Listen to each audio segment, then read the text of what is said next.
एक बीजापुर नाम के गांव में मोहन नाम का एक लड़का अपनी माँ ममता और अपने पिता रमेश के साथ रहता था।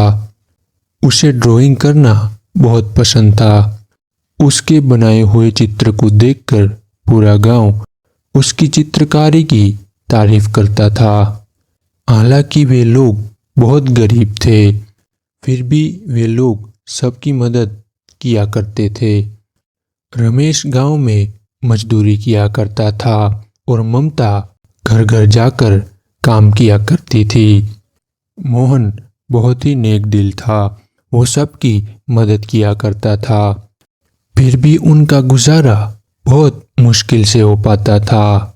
एक दिन सुबह सुबह ममता अपने पति रमेश से कहती है, सुनिए जी, राशन खत्म हो गया है।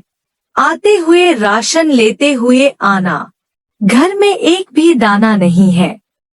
मेरे पास इतने पैसे ही नहीं है और आजकल बाजार में इतना काम भी नहीं मिलता, लेकिन फिर भी मैं कोशिश करूँगा कि राशन ला सकूँ। ऐसा बोल के वो काम पे चला जाता है और ममता भी घर का काम खत्म करके काम पे चली जाती है।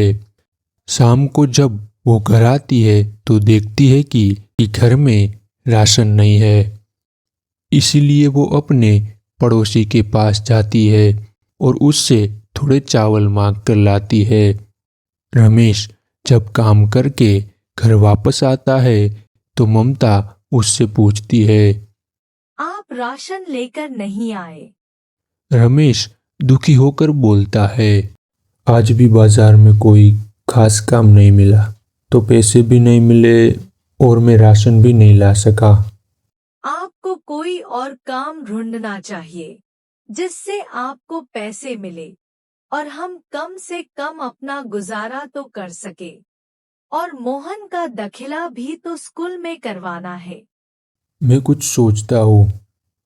तभी खाने में चावल देखकर मोहन बोलता है, अरे ये क्या माँ, आज भी चावल? मैं पक गया हूँ। ये चावल खा खा कर कभी तो कुछ अच्छा बना लिया करो। क्या करूं बेटा, बनाने का मन तो मुझे भी होता है, पर घर में एक दाना भी नहीं है। ये चावल भी मैं पड़ोसी से मांग कर लाई हूँ। अगली सुबह ममता और रमेश रोज की तरह काम पर चले जाते हैं। मोहन रोज की तरह रेत में चित्र बना रहा होता है। अचानक वहां एक बूढ़ा आदमी आता है और मोहन से पानी मांगता है। मोहन उसे पानी पिलाता है।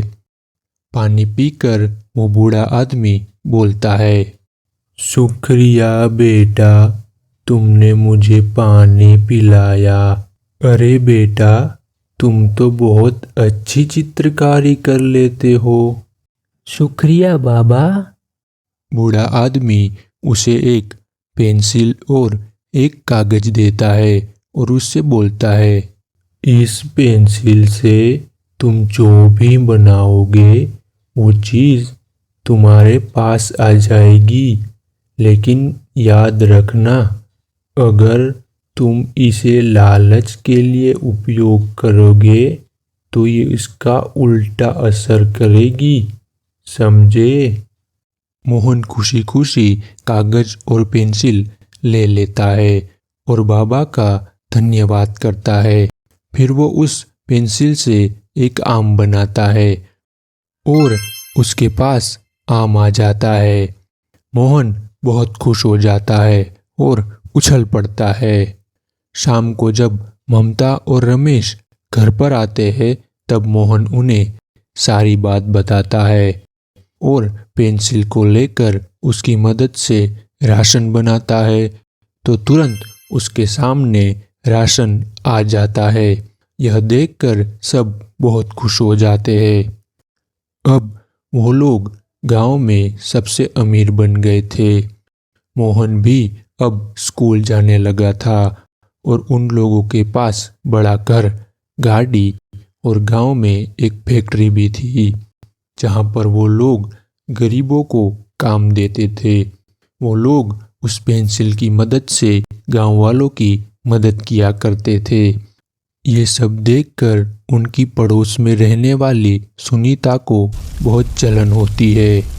अरे देखो, कल तो इनके पास खाने तक के लाले पड़े थे और आज इतना पैसा, कुछ तो गड़बड़ है दया।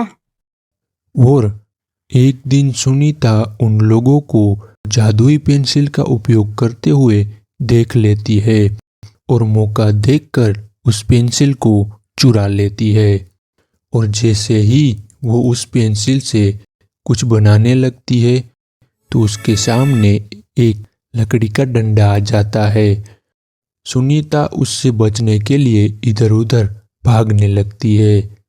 वो भागते भागते मोहन के घर जाती है और उसे ऐसा भागते हुए देखकर मोहन झट से वो पेंसिल ले लेता है।